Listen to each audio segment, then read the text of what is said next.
آج کل یہ ڈراموں میں وہ بڑا چل رہا ہے کہ ڈراموں میں نکاح ہو رہا ہے. کل بھی میں نے کلپ دیکھا اس پہ کہ یہ مولوی لوگ کہتے ہیں ڈراموں میں نکاح مذاق میں بھی نکاح ہو جاتا ہے اور مذاق میں بھی طلاق ہو جاتی ہے. انہوں نے دین کو کھیل بنایا ہوا ہے. تو وہ خاتون کو دین وین کا تو بیچاری کو کچھ پتہ نہیں ہے. دیکھو نبی صلی اللہ علیہ وسلم کی صحیح حدیث ہے, ثلاث جدہن جد وہزلہن جد.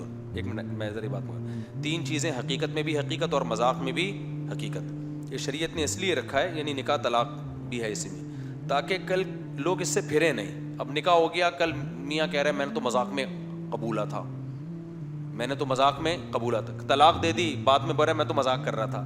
تو اسلام نے اس کا مدار کس پر رکھا ہے؟ الفاظ پر. البتہ ڈراموں میں جو نکاح ہو رہا ہے نا, ہماری رائے میں وہ نکاح نہیں ہوتا, نہ طلاق ہوتی ہے نہ نکاح ہوتی ہے. وجہ اس کی ہے کہ وہ مذاق نہیں ہے بلکہ وہ ایک کہانی ہے, جس کو ایک اسکرپٹ ہے جس کو پڑھ کے یا ایکٹنگ کر کے سنایا جا رہا ہے. اس کی مثال ایسے ہے جیسے آپ طلاق کے احکام پڑھ رہے ہیں, آپ عالم ہیں, آپ کی بیوی آپ سے طلاق کے احکام سیکھ رہی ہے, صحیح ہے نا. اب آپ نے ایک مضمون لکھا ہوا ہے, اس مضمون میں لکھا ہوا ہے کہ میں نے اپنی بیوی کو طلاق دی, یہ سینٹنس لکھا ہوا ہے.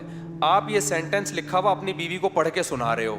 اس کو یہ نہیں کہیں گے مذاق میں طلاق دے رہا ہے, اس کو یہ کہیں گے بھائی ایک سبق ہے جس کو زبان سے ریپیٹ کیا جا رہا ہے, اس میں طلاق دینے کی نیت نہیں ہے.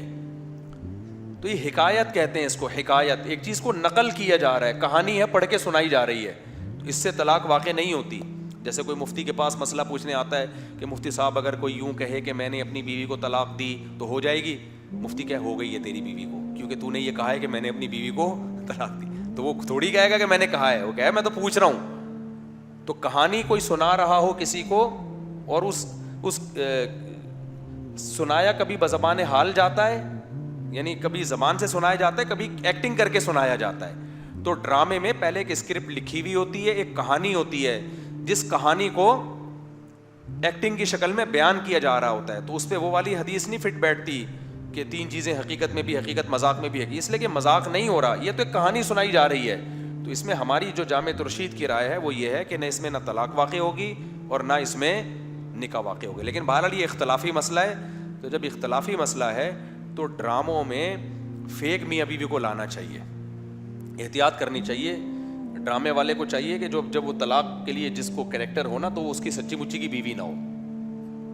یعنی اگر وہ اپنی سچی مچی کی بیوی کو ڈرامے میں کہے گا تمہیں طلاق ہے طلاق ہے طلاق ہے, تو ہماری رائے تو یہ کہ نہیں ہوگی طلاق, کیونکہ یہ ایک کہانی ہے, اسٹوری ہے جس کو پڑھ کے سنایا جا رہا ہے. لیکن پھر بھی بہت سے علماء کہتے ہیں ہو جاتی ہے. تو احتیاط یہی ہے کہ ایسا کام مت کرو جس میں شک اور وسوسہ پیدا ہو. ڈرامہ تو ویسے ہی ٹھیک نہیں ہوتا, اور اگر بنانا ہی ہے تو سچی مچی کی بیوی کے بجائے کوئی جھوٹی موٹی کی رکھ لو. کیا خیال ہے؟ ویسے بھی ڈراموں میں اکثر جھوٹی موٹی کی ہی ہوتی ہیں بیویاں, کسی اور کی بیوی ہوگی بنی ہوئی, آپ کی ہوگی, وہ اس کو پتہ نہیں غصہ ہی نہیں آ رہا ہوتا. ورنہ غیرت کے خلاف ہے یار, آپ کی بیوی جھوٹی موٹی میں بھی کسی کی بیوی بن جائے تو غصہ آئے گا نا. لیکن یہ فلم انڈسٹری اور ڈرامہ انڈسٹری اس کی پوری بنیادی غیرت لیس ہونے پر ہے. کسی کی بیوی کسی کو پکڑا دی, اس کی بیوی اس کو پکڑا دی, اس کا چکر اسے چلا دیا, اس کا چکر اسے چلا دیا.